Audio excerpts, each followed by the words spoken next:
महामहिम भीष्म और आचार्य द्रोण, हम सब का देह इन पंच महाभूतों से बना है, जिसे अंततः उन्हीं में मिल जाना है। तो मोह किसका पार्थ, इस माटी से बने देह का? तो क्या ये देह महत्वपूर्ण नहीं है माधव? इसी देह से हम अपना रूप और परिचय पाते हैं। यदि ऐसा है पार्थ, तो मनुष्य के मृत्यु के पश्चात उसके देह को नष्ट क्यों कर दिया जाता है?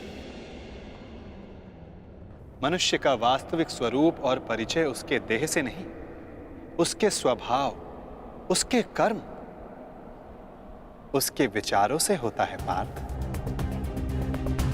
जब मनुष्य का देह नष्ट हो जाता है, इस संसार में नहीं रहता, तो मनुष्य के कर्म और उसके विचार उसका परिचय बनकर इस संसार में रहते हैं पार्थ। मनुष्य का जीवन केवल 20 दृश्य और अदृश्य पदार्थों का संगम है, परंतु फिर भी सबके विचार, सबका चरित्र भिन्न है। क्यों माधव? जब उत्तम सम्मान है तो सब में अंतर क्यों? कारण है 3 गुण, रजोगुण, सत्वगुण और तमोगुण। ये 3 गुण क्या है माधव? तमस का अर्थ है अंधकार, अर्थात प्रकाश का अभाव। विचार के प्रकाश के अभाव में केवल शरीर की इच्छाओं के अधीन होकर जीना तामसिक व्यवहार कहलाता है पार्थ। पशु, पक्षी, जल, जीव ये सब इसी श्रेणी में आते हैं पार्थ। और सत्व का अर्थ है ज्ञान का प्रकाश, जो सत्य का, धर्म का, नीति और परंपराओं का विचार करके जीवन जीता है, उसे सात्विक जीवन कहते हैं पार्थ। और इन दोनों गुणों के मध्य होता है रजोगुण, अर्थात ऐसा मनुष्य जिसमें ज्ञान है, विचार करने की शक्ति है, परंतु वो मन और शरीर की शूद्र इच्छाओं से बंधा रहता है।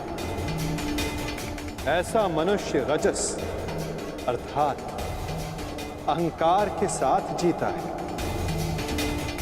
इन्हीं तीनों गुणों की न्यून या अधिक मात्रा के मेल से मनुष्य का स्वभाव बनता है। प्रत्येक मनुष्य दूसरे मनुष्य से भिन्न होता है। उधर देखो पार्थ,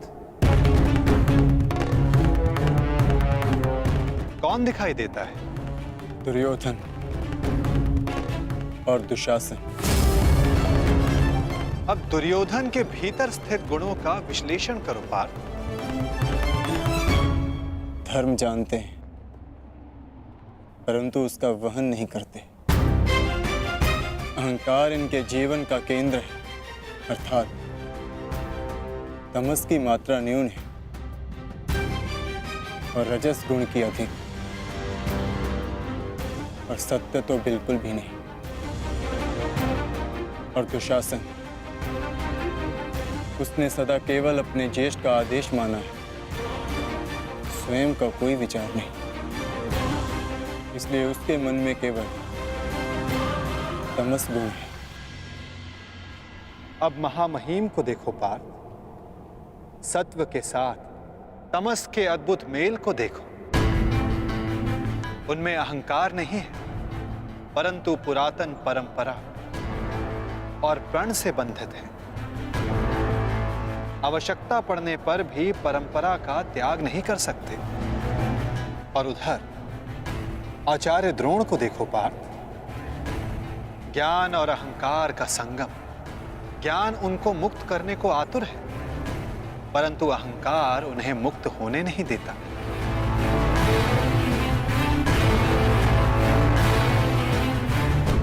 परंतु माधव, यदि मनुष्य का स्वभाव इन गुणों के मेल से आकार पाता है,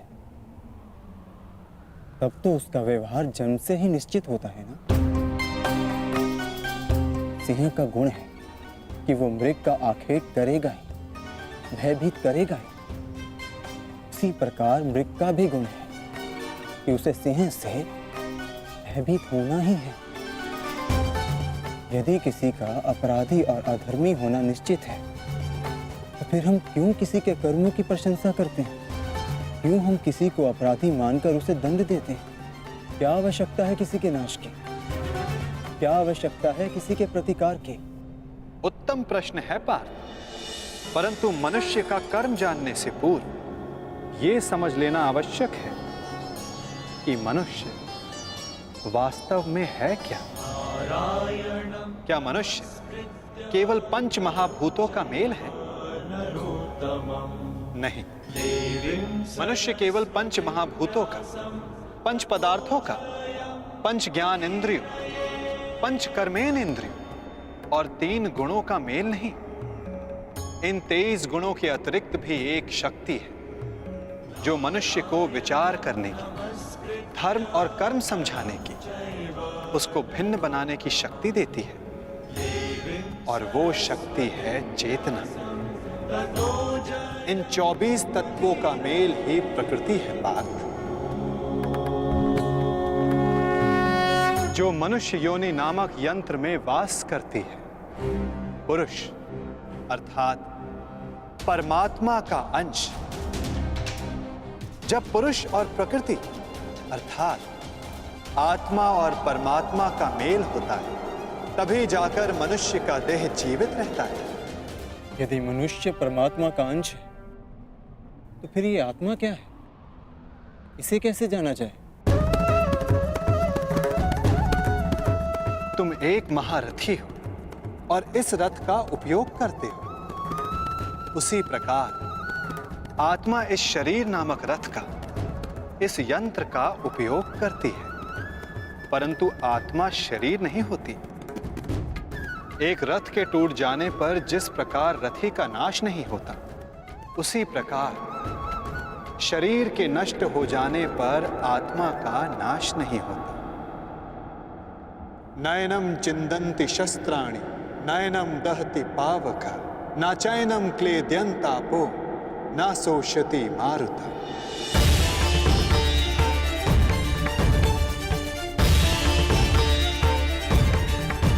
आत्मा को ना कोई शस्त्र छेद सकता है, ना अग्नि उसे जला सकती है, ना जल उसे डुबो सकता है, ना वायु आत्मा को सुखा सकती है। आत्मा अजर है, आत्मा अमर है, अमर है, अमर है, अमर है। आत्मा शरीर से जुड़े होने के पश्चात भी वो शरीर से अलग है। ना हन्यते हन्यमाने शरीरम पार्थ। शरीर की हत्या की जा सकती है, परंतु आत्मा की हत्या नहीं की जा सकती। वो अचल है, स्थिर है, वो सनातन है, सर्वव्यापी है।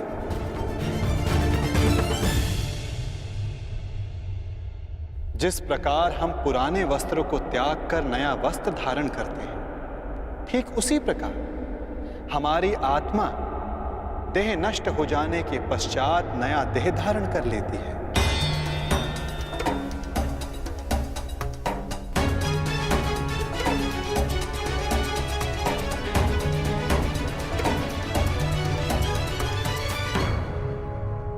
परंतु स्वयं को देह ना जानकर मैं आत्मा को कैसे जान सकता हूं माधव?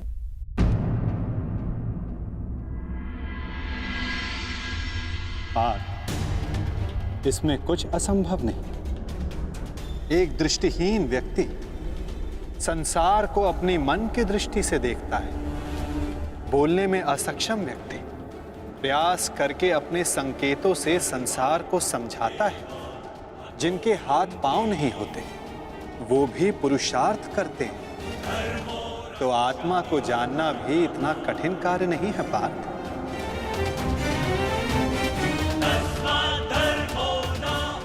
जिस प्रकार मूर्छित होने पर शरीर गिर जाता है, कुछ करने योग्य नहीं होता, परंतु जीवित रहता है, उसी प्रकार आत्मा से अनजान व्यक्ति मूर्छित शरीर के समान होता है। वो जीवित रहता है, परंतु कर्म और धर्म को समझ नहीं पाता। जो मनुष्य अपने भीतर जाकर उस परमात्मा के अंश की खोज करता है, वो जान जाता है कि वो केवल इंद्रियों का संगम है, केवल ये शरीर नहीं, केवल भाव नहीं, वो स्वयं को आत्मा के रूप में पहचान लेता है।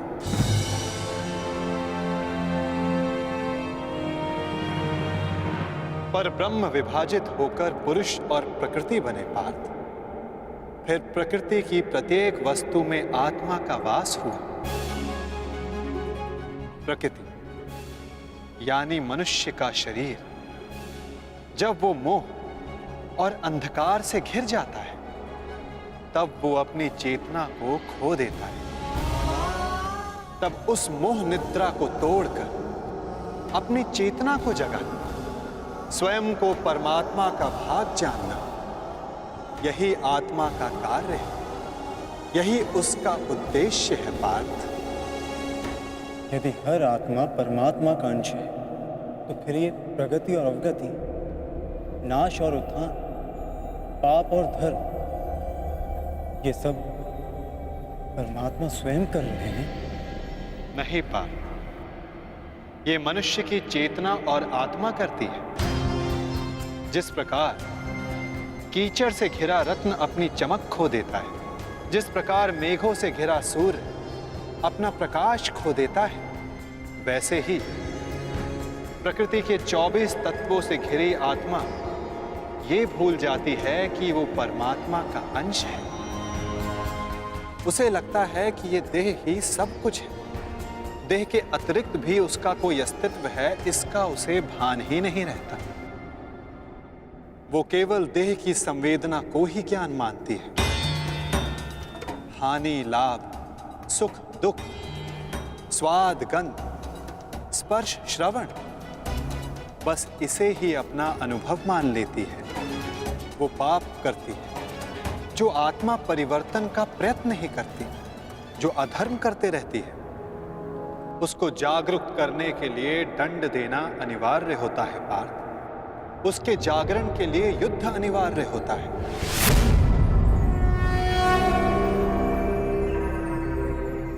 अर्थात ये युद्ध अनिवार्य है,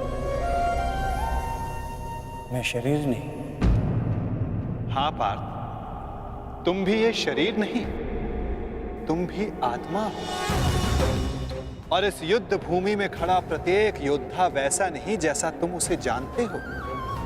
वो सभी आत्माएं हैं, मोह, अहंकार और अंधकार से घिरी हुई। कुछ समय के लिए आत्मा इनके शरीरों में वास कर रही है। शरीर मरेंगे, किंतु सब अमर हैं। अपनी अपनी देह को त्याग कर सब नया शरीर धारण करें, और बार बार तब तक ऐसा होता रहेगा जब तक आत्मा से मोह और अहंकार का आवरण नहीं हट जाता, जब तक वो स्वयं को पवित्र आत्मा, शुद्ध आत्मा के रूप में नहीं जान लेती और अधर्म का त्याग करके धर्म में दृढ़ नहीं हो जाती।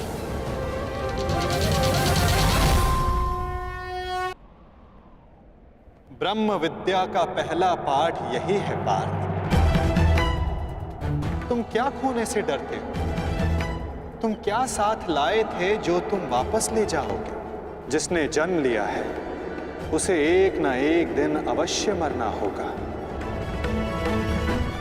और जो मरेगा उसे फिर से जन्म लेना होगा। यही महाज्ञान सांख्य योग है पार्थ।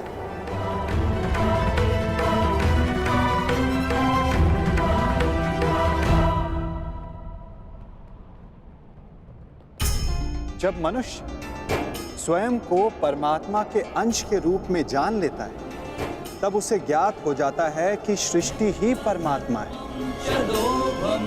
और परमात्मा ही सृष्टि है। सृष्टि और परमात्मा में कोई भेद नहीं। तब वो अन्य प्राणियों के प्रति कठोर और निर्दयी नहीं होता पार्थ। यदि जीवा दांतों से कट जाए तो पीड़ा केवल जीभा को नहीं होती, समग्र शरीर उसकी पीड़ा अनुभव करता है। ठीक उसी प्रकार स्वयं को आत्मा के रूप में जानने वाला सारे संसार की पीड़ा को स्वयं अनुभव करता है और उनके सुख में आनंद भी मनाता है। पार्थ, जब तक इस संसार में एक भी मनुष्य को पीड़ा है, तब तक वास्तव में किसी का भी सुख संपूर्ण नहीं होता। और इस सत्य को जानकर मनुष्य का हृदय, मनुष्य का मन करुणा से भर जाता है। करुणा ही धर्म है पार्थ। जिस मनुष्य पर तमस गुण छाया होता है वो निर्दयी, कठोर और स्वार्थी होता है। वो अपने सुख के लिए दूसरों को दुख देता है, परमात्मा की ओर गति नहीं करता।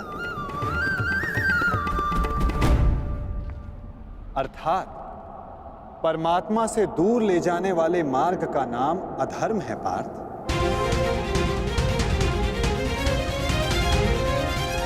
अर्थात अधर्म तो अज्ञान का दूसरा नाम है माधव। परंतु अज्ञानी और अपराधी में अंतर नहीं होता क्या? अज्ञानी के लिए दया आवश्यक नहीं, उन्हें दंड देना कैसे उचित है?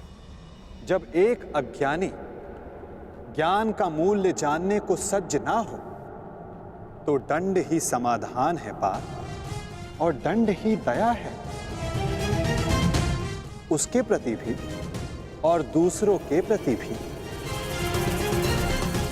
सृष्टि की गति सदा परमात्मा की ओर हो, यह आवश्यक नहीं पार्थ। कभी कभी ऐसी स्थिति भी आती है जब अधर्म, मोह और अज्ञान बढ़ जाता है। धर्म के नाश का भय उत्पन्न हो जाता है। यदि संसार से धर्म लुप्त हो जाता है तो करुणा भी नष्ट हो जाती है, सत्य भी नष्ट हो जाता है। यदि भविष्य में आने वाली पीढ़ियों को धर्म प्राप्त हो सके, इसलिए आज अधर्मियों का वध करके धर्म की स्थापना करना आवश्यक है पार्थ।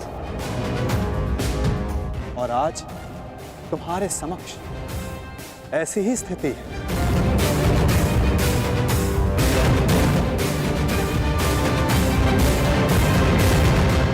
और धर्म स्थापना का कर्तव्य तुम्हारा है पार्थ। अपनी निर्बलता त्यागो पार्थ और युद्ध के लिए सज्ज हो जाओ।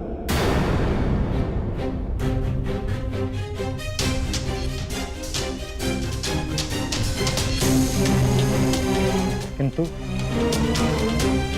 मेरे हाथों से हत्याएं होंगी, किसी की मृत्यु होगी, क्या मेरे भीतर की करुणा का नाश नहीं हो जाएगा माधव? यदि करुणा ही धर्म का आधार है तो फिर मेरी आत्मा तो अधर्मी बन जाएगी माधव। कर्म का बंधन अवश्य निर्मित होता है, परंतु कार्य का बंधन निर्मित नहीं होता पार्थ। प्रत्येक कर्म कार्य होता है पार्थ, परंतु प्रत्येक कार्य कर्म नहीं होता। कर्म उस कार्य को कहते हैं जब मनुष्य उस कार्य से फल की इच्छा रखता है।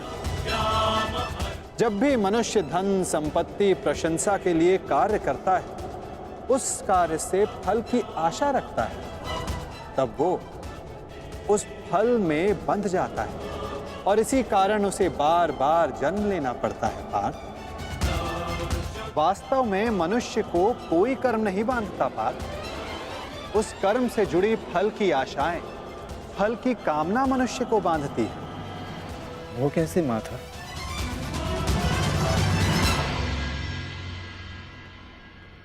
यदि तुम्हें इस युद्ध में विजयी होने की आशा है तो पराजित होने पर तुम्हें भीषण दुख होगा पार्थ।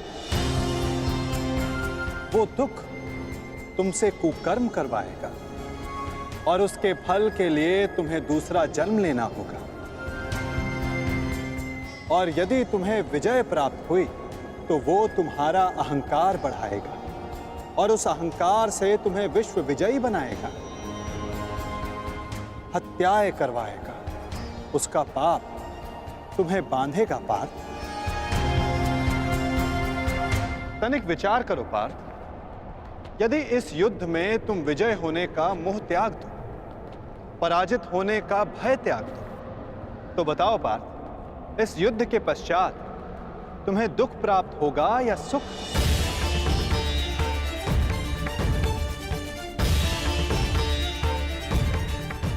ना सुख ना दुख। अर्थात वास्तव में तुम्हारा सुख दुख, हताशा, अहंकार, ये सब इस युद्ध के कारण नहीं, ये सब इस युद्ध से जुड़ी तुम्हारी आशाओं के कारण है पार्थ। क्या ये सत्य नहीं? सुख दुखे समे कृत्वा लाभा लाभा जया जय ततो युद्धाय युजस्व नैवं पापम वयाप्स्यसि।